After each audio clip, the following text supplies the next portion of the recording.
8.1 में ऐसा कोई क्वेश्चन जो आपका डाउट में रहा हो?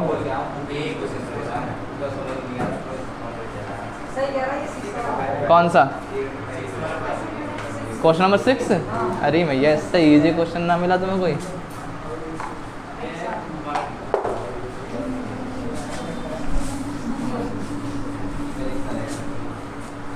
जरा देखो इधर आओ बेटा। 8.1 में क्वेश्चन नंबर 6,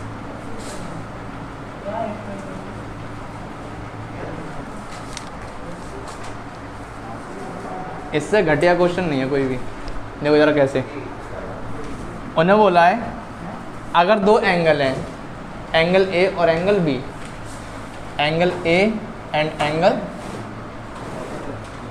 और इन दोनों के बारे में उन्होंने क्या बोला, ये दोनों है एक्यूट एंगल, न्यून कोण। एक्यूट एंगल कौन से होते हैं? 90 से छोटे होंगे, है ना? कैसे हैं ये एक्यूट एंगल?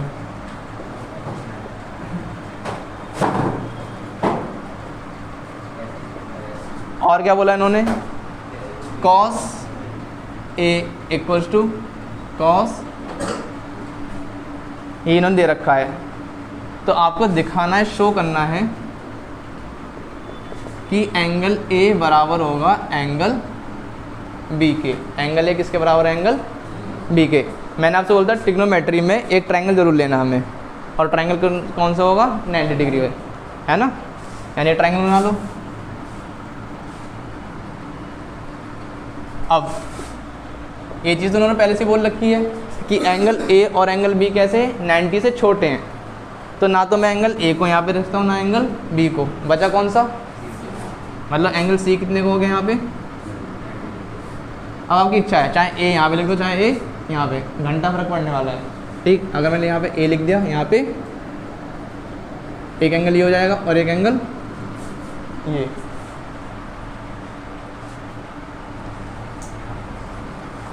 इसे मन निकाल दिया वरना सब, ठीक है ना? अब सुनो, अगर याद हो कॉस का फॉर्मूला कुछ बताया था।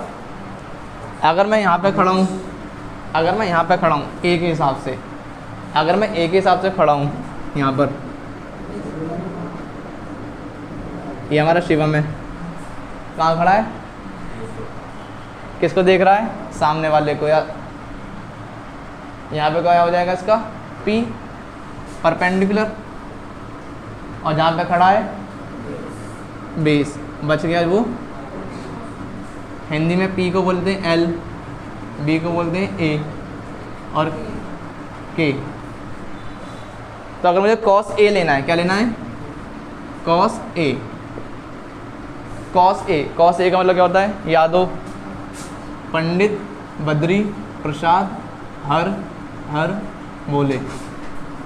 जो बीच वाला बंदा था वो कौन सा था? कॉस। जो बीच वाला होता है वो होता है कॉस, पहले वाला होता है साइन, और सबसे लास्ट वाला होता है टेन। ये होता है साइन, ये होता है कॉस, और ये होता है टेन। तो इसके हिसाब से क्या होता है? B upon H. B upon H. B क्या है मेरा? ए सी, और h क्या है मेरे पास में? A B. अब इसी तरह मैंने क्या निकाल लिया? cos b। cos, अगर मुझे cos b निकालना है तो मुझे कहाँ पे जा खड़ा होना पड़ेगा? यहाँ पर। और मैंने बोला था अगर आप टेढ़े नहीं हो सकते हो तो ट्रायंगल को ही घुमा दो। एक और ट्रायंगल बना लो छोटा सा, कोई दिक्कत थोड़ी है। इस बार लिख लो b को यहाँ पर, a यहाँ पर, और c तो यहीं पर ही रहेगा, c चेंज होगा ही नहीं। अगर बंदा यहाँ पे खड़ा हो गया अब, तो बेस परपेंडिकुलर हाइपोटेनस, यही तो रहेगा। कॉस का फॉर्मूला अभी भी क्या रहेगा? बी अपॉन, अब इस वाले ट्रायंगल के हिसाब से बेस क्या मेरे पास में? और एच, एच क्या मेरे पास में? उन्होंने क्या दे रखा है कि ये इसके बराबर है। ऐसा है कि नहीं है? तो मैं रख दूं cos A equals to cos A की जगह रखूँगा AC अपॉन और कॉस बी की जगह B C upon A B से ए बी को उड़ाया, जिंदा कौन बचा, ए सी इक्वल्स टू, इसका मतलब ये हुआ कि जो ए सी है वो किसके बराबर है, यानी जो ए सी वाली साइड है, ए सी वाली साइड कौन सी है, ये वाली, ये किसके बराबर है, इस वाली साइड के। अगर आपका बचपन बहुत अच्छा बीता है, मतलब 8वीं 9वीं क्लासेस में थोड़ा पढ़े हो, और वो भी ट्रायंगल वाला चैप्टर, तो उसमें किसी एक अच्छे मास्टर ने बताया होगा कि जिस ट्रायंगल की दो साइड इक्वल होती हैं उसके दो एंगल भी, है ना, और ऐसे ट्रायंगल को बोलते हैं हम हिंदी में आइसोसेलस, है ना, और इंग्लिश में आइसोसेलस, हिंदी में समद्विबाहु त्रिभुज, समद्विबाहु त्रिभुज, बाहु मतलब भुजाएं, साइड, सम मतलब सेम, जिसकी दो साइड सेम होंगी उसे बोलेंगे। तो क्या इनकी दो साइडें सेम है, अगर इनकी दो साइड सेम हुई थी, जहाँ पे एंगल बना रहे हो वो एंगल भी सेम होंगे, यानी एंगल ए किसके बराबर हो जाएगा, एंगल, अगर ए सी बराबर बी सी है तो हम कह सकते हैं then angle A equals to angle, क्या हमें ये दिखाना था, हो गया, कुछ करना पड़ा, सड़ा सा क्वेश्चन, छापो, आपने लाइक भी नहीं है तो है, हटा दूँ, छापेगी, जल्दी छाप,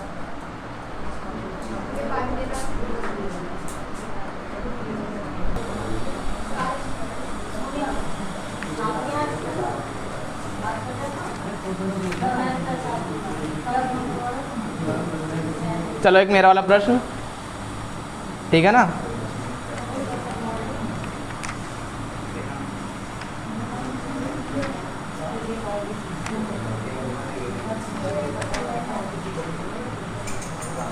क्या कह रही है,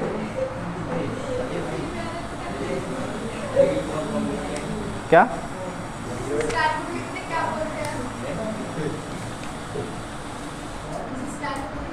किसको,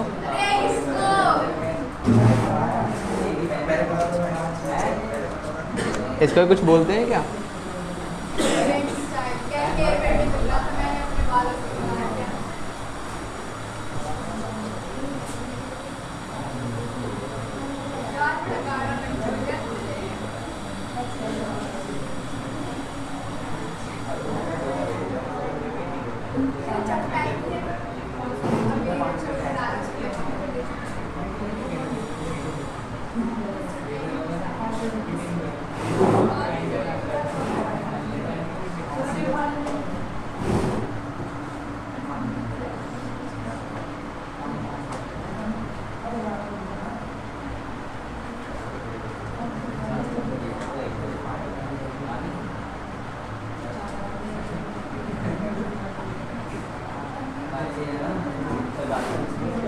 हाँ जी बताइए फटाफट,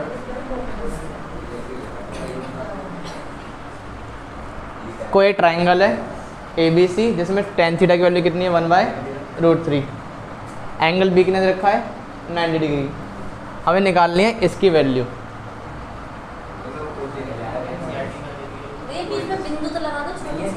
एनसीईआरटी का है,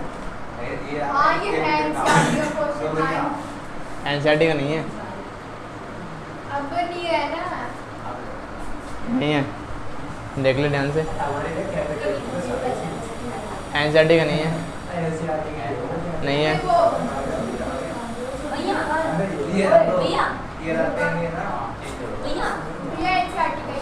एनसीईआरटी का ही है, देखो ना 9th क्वेश्चन,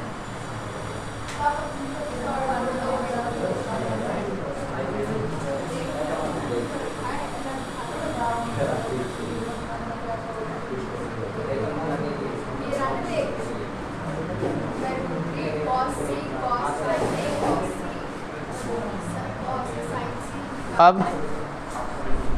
भी वही है, अब भी वही है, तो ये आरटी का पेपर है या एग्जैक्ट होता है, चलो ये करते हैं, इसकी वैल्यू निकालनी है, चलो जिसको आता है वो करते जाओ, जो नहीं है देखो, कोई ट्रायंगल है जिसमें बी कितने पर है, 90 डिग्री पर, ठीक है। यहाँ पे बी हो जाएगा। ए, जो चीज़ दी होती है आप उसको यहीं पे मानना हमेशा। बचा कौन, याद हो, पापा, बियर, पियोगे, हाँ हाँ बेटा, याद है?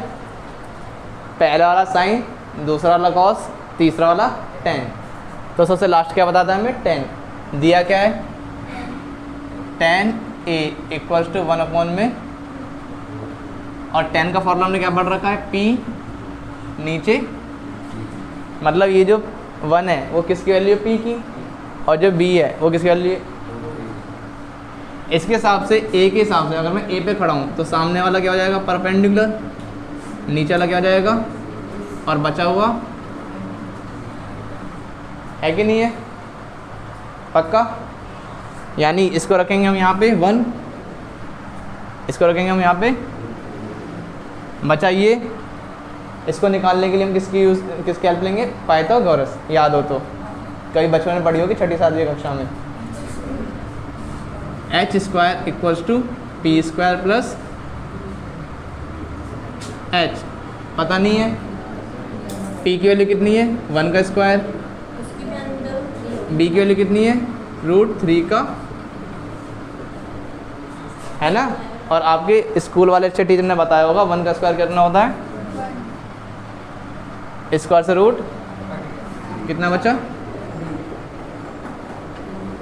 3 + 1 रूट, और यहाँ पे कितना जाएगा आंसर हमारा, क्या दिख रहा है, 2 आ गया। अब यहाँ पे कितना आंसर आ जाएगा, ये ठीक है जी, कुछ कह रही हो, कुछ तो कह रही हो, 4 का रूट, ठीक है ना। अब देखो, एक तो इसमें a बताना है हमें, और दूसरा किसका निकालना है, c। तो ये ट्रायंगल तो है ही, एक और ट्रायंगल बना लूँ मैं, c वाला, सी ए, यहाँ पे √3, यहाँ पे 1, और ये इसके हिसाब से ये परपेंडिकुलर, ये बेस, और ये। अब देख देख कर कुछ नहीं करना, बस वैल्यू छापते जाना है। साइन ए, क्या दिख रहा है, साइन ए कौन से में, यहाँ पर है, यहाँ पर है, इसके हिसाब से साइन ए का फॉर्मूला होता है p/h। p क्या है मेरा, BC, और h क्या है मेरे पास में, मल्टीप्लाई cos c। अब c आ गया तो c के लिए ये वाला ट्रायंगल आ जाएगा। अब cos है तो cos के लिए क्या होता है, b/h, यानी BC/AC, BC अपॉन फिर माइनस क्या है, cos a आ गया तो फिर ऊपर वाला ट्रायंगल जाएंगे, cos है तो cos के लिए तो ये होता है b/में b ये रहा, h ये रहा, यानी AB और AC, AB AC। या फिर एक काम करो, आप सीधा वैल्यू पुट करो देख देख के, जमेला ख़त्म करो 2-2 बार का।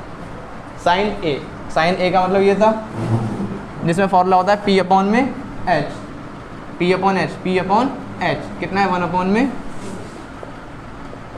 cos c, b/h, c आया तो यहाँ पे देखेंगे इसके साथ से बेस ये है और h ये है, बेस कितना है 1/2 माइनस cos a। अब a आ गया, इस वाले ट्रायंगल नहीं जाएंगे, कहाँ पे जाएंगे, cos का फॉर्मूला b/में h, b √3 और h √3 में साइन c आ गया तो वापस से आ जाएंगे। साइन के लिए मैंने क्या बता रखा है, P अपॉन में H। P क्या है और H क्या है, यानी 1 अपॉन में ये हो गया है माइनस कॉस ए। भैया आपने चौड़ाई रखी कहाँ पे, साइन सी भैया फिर नीचे वाली साइन सी है, साइन सी में क्या जाएगा √3 अपॉन में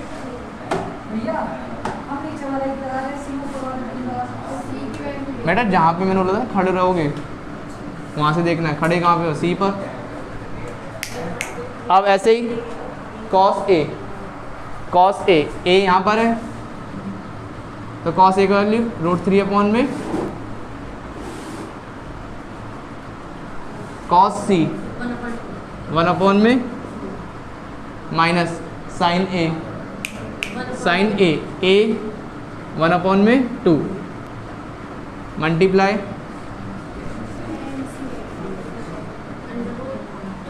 साइन सी, साइन सी वैल्यू 3 अपॉन प्लस किसके लिए आएगी अब tan सी, सी यहाँ पर है tan होता है P अपॉन में B √3 अपॉन में, अब सीधा मल्टीप्लाई 1 1 जा 1 √3 इंटू √3 का 2 2 जा √3 2 2 जा √3 2 2 जा,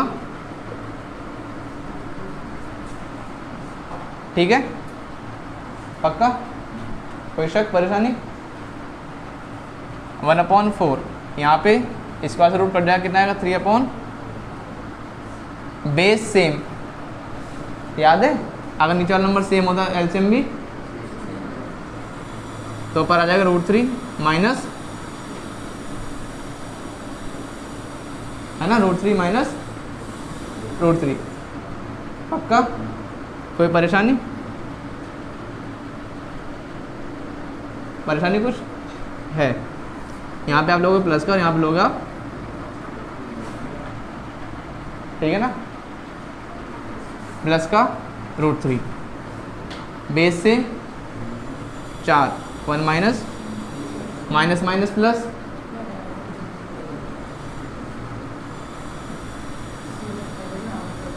तीन में से एक गया, 2 से 4 कट जाएगा,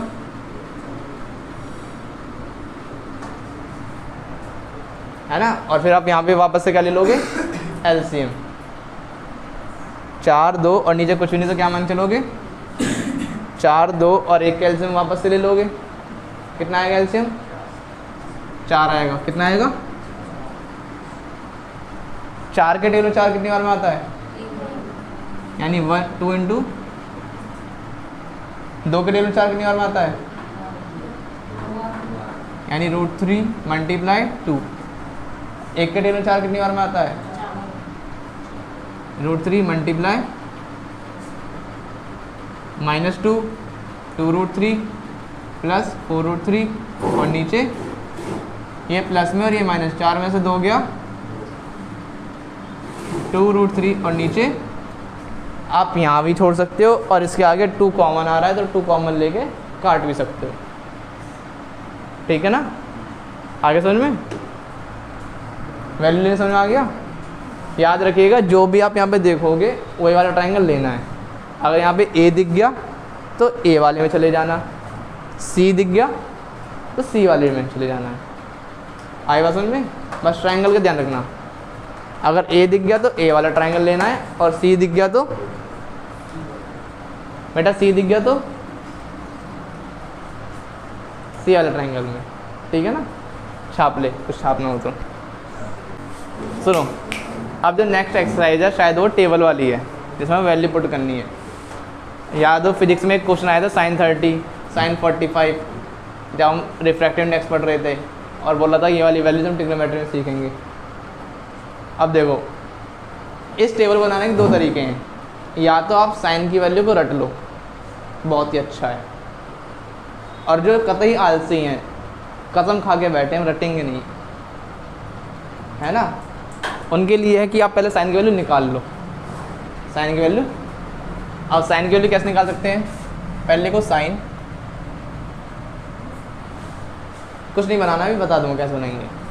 पहले अभी निकालें साइन की वैल्यू। विनय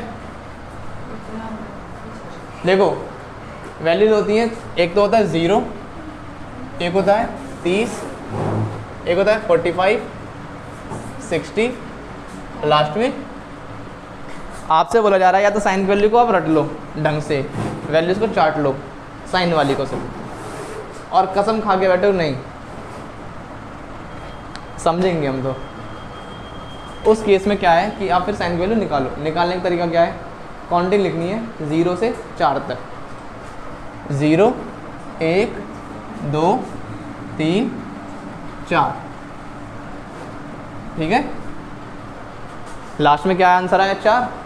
इनको सभी को 4 से डिवाइड कर दो। 4, 4, 4, 4 और 4 नहीं बेटा 4। अब यहाँ पे लगा दो square root, square root, square root, square root, square root, और देखो अगर मैं 0 को 4 से डिवाइड करूँ तो कितना आंसर आएगा? 0। और 0 का रूट भी क्या होता है? 1 का रूट क्या होता है? 1 और 4 का रूट क्या होता है? यहाँ पे क्या करिए आप, पहले कत्लेआम मचा दीजिए। 1 का रूट होता है 1, और इसको ऐसे ही लिख दो रूट। ये वाली वैल्यू समझ में आई? पहले आपने 2 से 4 को काट दिया, ठीक है ना? कितना है? 1/2। 1 का रूट क्या होता है? 1, और रूट 2 को ऐसे का रूट 3 ऐसे कैसे लिख दिया। और हमें पता है 4 किसका होता है? 4 से 4 को काटोगे कितना आएगा? और 1 का रूट क्या होता है? यानी ये जो वैल्यूज़ आई ये साइन की वैल्यू आ गई। साइन 0 की वैल्यू 0, साइन 30 की वैल्यू 1/2, साइन 45 की वैल्यू 1/√2, साइन 60 की वैल्यू √3/2, और साइन 90 की वैल्यू 1।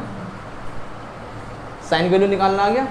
दोबारा सबसे पहले 0, 1, 2, 3, 4 काउंट लिखनी है, फिर सभी को 4 से, और उनके ऊपर क्या लगा देना है? रूट।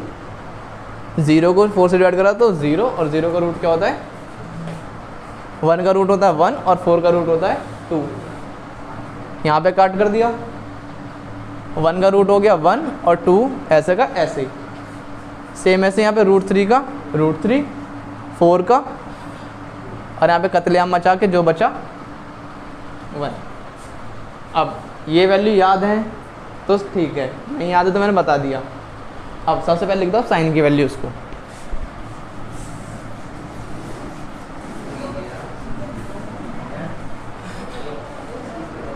देखो जरा, यहाँ क्या लिखेंगे आप? साइन ऊपर 0, 30, 45, 60, 90। साइन 0 के लिए कितनी आई थी? 0। साइन 30 के लिए कितनी आई थी? 1/2। साइन 45 के लिए कितनी आई थी? 1/√2। और साइन 60 के लिए कितनी आई थी? अपॉन। और साइन 90 के लिए कितनी आई थी? ठीक है, ये हो गया। इसके बाद किसका लिखना है? कॉस का। किसका लिखेंगे हम? कॉस के लिखने के लिए क्या करेंगे? वहाँ से रिपीट उल्टा लिखते आना है। इस 1 को यहाँ लिख दो, इस √3/2 को ये यहीं कहीं रहेगा, इसको और इसको, ठीक। अब आता है tan थीटा इक्वल्स टू में होता है साइन थीटा अपॉन में कॉस थीटा। ये याद कर लेना, tan थीटा इक्वल्स टू हो गया था साइन थीटा अपॉन में कॉस थीटा। इसका मतलब साइन की वैल्यू को मैं ऊपर रखूँ और कॉस की वैल्यू को नीचे, साइन की वैल्यू को ऊपर और कॉस की वैल्यू को, यानी 0 ऊपर और 1, 0/1 0 को डिवाइड करो 1 से, कितना आंसर आएगा? यानी यहाँ पे क्या आंसर आ जाएगा? 0। सेम ऐसे ही इस वैल्यू को ऊपर और इस वैल्यू को 1/2 नीचे, √3 में। आपको बचपन में सिखाया गया होगा कि इसकी मल्टीप्लाई इससे, नीचे वाले की मल्टीप्लाई और सबसे नीचे वाले की मल्टीप्लाई सबसे, सिखाया था किसी ने? यानी 1 मल्टीप्लाई 2, 2 मल्टीप्लाई √2 से, तो कितना बचा? 1/में। तो यहाँ पे क्या लिख दोगे? 1/में। ये तो पूरा पूरा सेम है, यानी इससे पूरा पूरा कट जाएगा, कितना आंसर आएगा? ऐसे यहाँ पे √3/2 और इसके नीचे 1/1 की मल्टीप्लाई 2 से और नीचे वाले की सबसे, यानी √3 मल्टीप्लाई 2, 2 मल्टीप्लाई 2 से 2 को उड़ाया, कितना है? √3/, और किसी ने आपको बताया हो 1 की कोई वैल्यू नहीं होती नीचे, 1 को भी हटाओ, यहाँ पे आएगा 1/में 0। हाँ, ये अच्छा प्रश्न है। यहाँ पता चल जाएगा कौन अब तक पढ़ के आया और कौन उड़ता हुआ आया यहाँ तक। शिवम, 0 से अगर मैं 1 को डिवाइड करूँगा तो कितना आंसर आएगा? हैं? 0। हाँ जी हिमांशु, कितना आंसर आएगा? 0। कितना? 00। कितना आएगा भाई? 00। कितना आएगा भाई? 0। कितना आएगा भाई? 0 0 0 0। Not define. क्यों आएगा नॉट डिफाइन?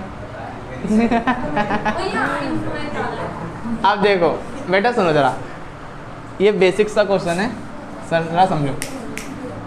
मैंने अगर आपसे बोला कि मुझे इधर, मैंने आपसे बोला अगर 0 को डिवाइड करना है 1 से, यानी बचपन में हम कैसे करते? 0 को अंदर रखना है, 1 को बाहर में, और फिर टेल पढ़ना है कि 1 के टेल में 0 कितनी बार में आएगा। तो 1 के टेल में 0 कितनी बार में आएगा? तो ख़त्म। अब उल्टा पढ़ते हैं, 1 को डिवाइड करना है, ज़रा सेम 1 को रखें अंदर, 0 का टेल पढ़ना है, और 0 का टेल पढ़ के आंसर लेकर आना है 1। ऐसा कुछ है? नहीं है। हाँ जी शिवम, क्या 0 के टेबल पढ़ने पर कभी 1 आ सकता है? क्या? अब इसीलिए इस समस्या का हल करने के लिए छोटे लेवल पर हमने क्या बोल दिया कि नॉट डिफाइन, ये कभी डिवाइड हो ही नहीं सकता, इसको हम बोलेंगे नॉट डिफाइन, ठीक है ना? या फिर अनंत, इन्फिनिटी, या फिर अनंत, इन्फिनिटी। इसीलिए यहाँ पे 1 ऊपर रहेगा, 0 नीचे रहेगा, तो क्या आंसर आ जाएगा? इन्फिनिटी। और इसका साइन होता है ऐसा कुछ, हिंदी में बोलते हैं अपरिभाषित। नॉट डिफाइन को हिंदी बोलते हैं अपरिभाषित। ये इन्फिनिटी का साइन है। अब आपको याद हो मैंने बोला था कि साइन का उल्टा होता है कॉसेक, याद है? साइन का उल्टा क्या होता है? कॉसेक। यानी इसके नीचे कुछ भी नहीं तो मैं क्या मान के चलूँगा? क्या मान चलूँगा? 1 ऊपर और 0 नीचे। ये तो ये वाली कंडीशन बनी कि बनी? यानी इसका आंसर भी कितना आना चाहिए? इन्फिनिटी। एक और, इसका उल्टा करो, 2 ऊपर 1 नीचे, 2 ऊपर, यानी 1 को हटा दूंगा मैं नीचे से, √2 ऊपर 1 नीचे, √2 ऊपर, और यहाँ पे तो आंसर क्या आने वाला है? अब लिखेंगे कॉसेक। क्या लिखेंगे अब? सेक। मैंने क्या बोला था? कॉस का उल्टा होता है सेक। या तो आप इन वैल्यूज़ का उल्टा कर दो, अगर कतई आलसी हो, नहीं करना चाहते हो, तो क्या करो, जो ये वैल्यूज़ लिखी है ना, यहाँ पे 1, 2/√3, √2, 2, और लास्ट में अब क्या बचा लास्ट में? कॉट।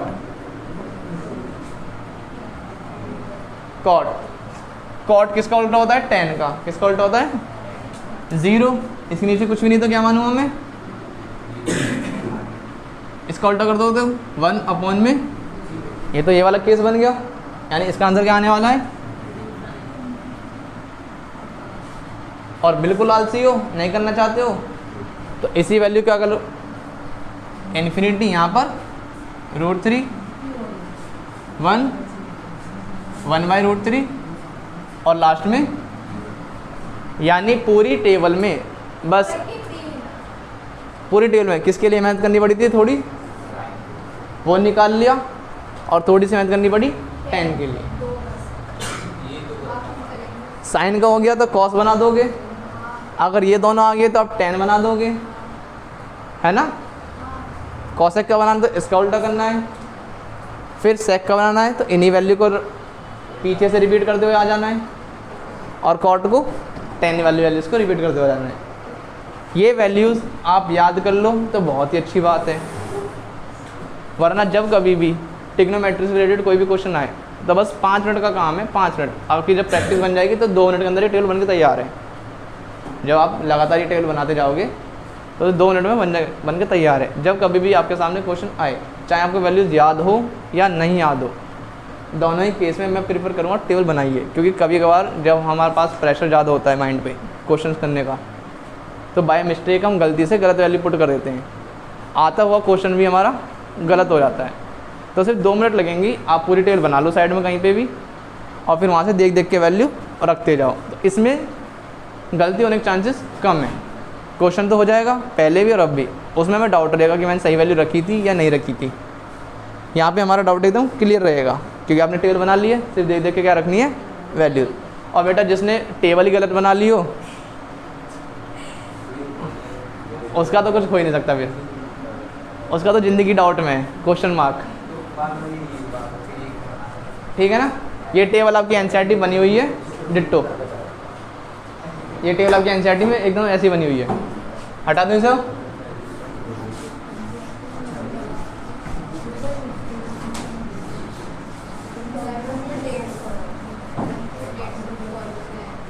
अब जरा देखो क्वेश्चन कैसे आएंगे इसके ऊपर,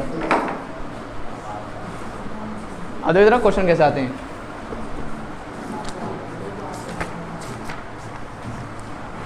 एकदम देखो बालक वाला क्वेश्चन, जिसे बालक भी देख के शर्मा जाए।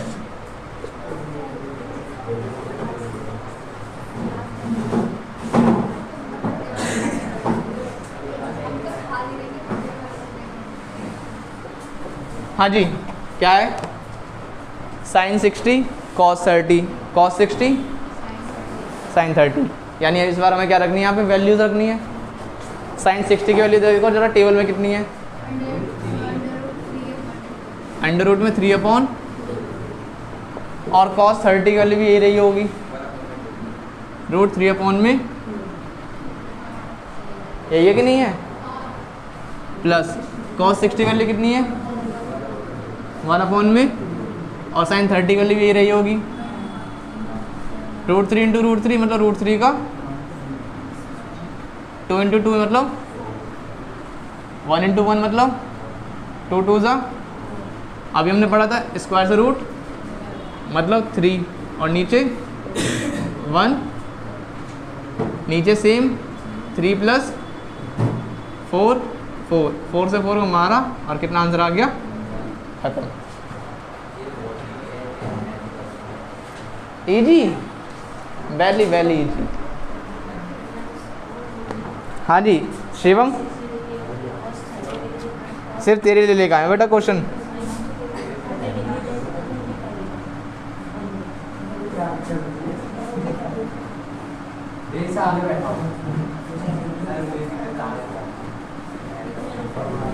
हिमांशु कर दे जल्दी, जेड पैड चल बता दे, मैं कर दूंगा। कॉसेक 30 वैल्यू बता, देख के जल्दी कितनी रखनी है।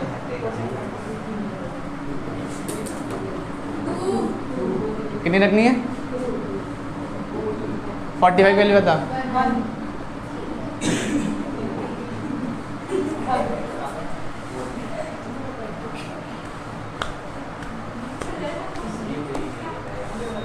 बढ़िया क्वेश्चन है ना। टेबल याद हो जाए तो टेबल याद हो जाए, और अगर टेबल याद नहीं है तो आप एक टेबल बना लो, वहाँ से वैल्यूज देख देख के। अब देखो, खुश हो लिए? हाँ जी, खुश हो लिए? हाँ, खुश हो गए? पक्का? देखो जरा,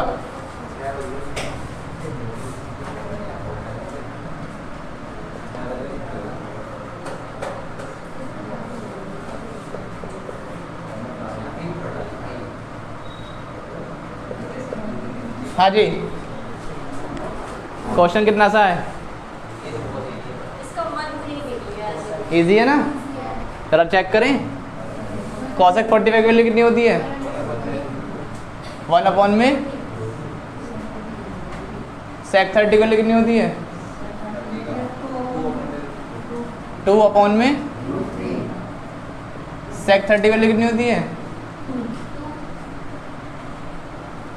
नीचे कुछ भी नहीं है तो अब क्या लेंगे नीचे वाले का? ऊपर वाला सेम, उसको डिस्टर्ब नहीं करना, वो आराम से बैठा है बिना किसी छिड़कानी के। छेड़ो तो वो छेड़ देगा तुम्हें, ठीक है ना? नीचे एलसीएम लेंगे। जिस बंदे को एलसीएम लेना नहीं आता है, कभी हथियार डाल के बैठा है, वो सीख ले क्रॉस मल्टीप्लाई। क्रॉस मल्टीप्लाई मतलब इस नंबर की मल्टीप्लाई इससे, इस नंबर की मल्टीप्लाई रूट, और नीचे इन दोनों की मल्टीप्लाई √3 मल्टीप्लाई। ऊपर वाले के छेड़ना नहीं है, बुरा मान जाएगा, वो ऐसे ही रहेगा। 2 1 जा 2 √3। कोई महान व्यक्ति ऐसा ना कर दे 2 3 जा 6, वरना पेपर में आगे थप्पड़ मारूंगा। ठीक, नीचे क्या आएगा? रूट, इसकी मल्टीप्लाई और इसकी मल्टीप्लाई, यानी √3 पहुंच जाएगा ऊपर। √2 ब्रैकेट 2 प्लस, कोई शक? Easy, very very easy. देखिए जरा, √3 इसके अंदर मल्टीप्लाई कर दो, 2 रूट और यहाँ पे 2 रूट। अब कर सकते हैं क्योंकि ये भी रूट में है और ये भी रूट में है, ये भी रूट में, और 2 3 जा। अब आपको दिख रहा होगा यहाँ पर भी 2 और बाहर निकाल लो इसे, ये बाहर आ जाए थोड़ी देर के लिए। अंदर हो गया √2 प्लस, आपका आंसर यहाँ भी एकदम सही है। पर ट्रिग्नोमेट्री का कहना है कि आप नीचे रूट ना लगाएं, इस रूट को हटाने की कोशिश करें। ट्रिग्नोमेट्री का बस इतना सा ही कहना है कि इस रूट को यहाँ से हटाने की कोशिश करें, और यहीं से बन गया क्वेश्चन हार्ड। कैसे? इस रूट को हटाने के लिए करूँगा मैं रेशनलाइजेशन, परिमेयकरण, जो कि हमने सीखा था कक्षा 9वीं में। क्या? अगर प्लस है तो माइनस, और माइनस है तो यानी √2 माइनस √2 माइनस, कक्षा 9वीं में सीखा था a plus B, a minus B, a plus B, a minus B, a square minus, ऊपर वाला मल्टीप्लाई कर दो अंदर, √3 इंटू √2, √3 इंटू √6, 18। ठीक, नीचे a स्क्वायर, a क्या है मेरे पास में? Root, minus B square, B क्या मेरे पास रूट।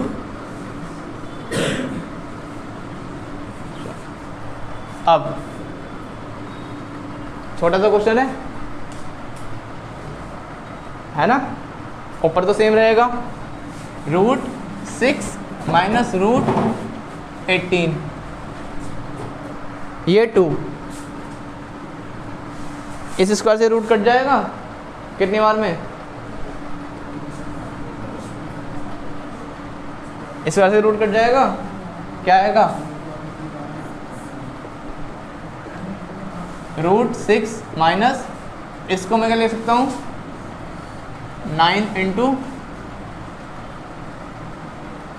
6 में से दोगे, यही बात। इसको भी लिख सकते हैं। तो बाहर थोड़ी आएगा कुछ। चमत्कार देखो जरा अभी, चमत्कार देखो जरा अभी। 9 किसका रूट होता है?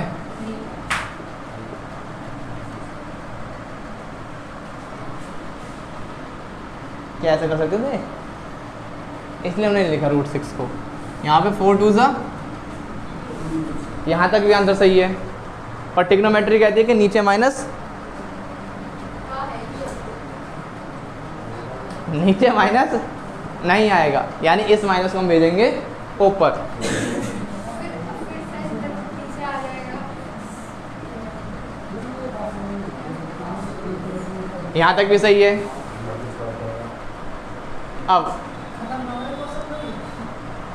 अब हम कहते हैं कि इस माइनस को आप यहाँ ना लिखिए, अंदर भेज दीजिए। ये क्या है? तो ये रूट 6 हो जाएगा माइनस में, और ये हो जाएगा।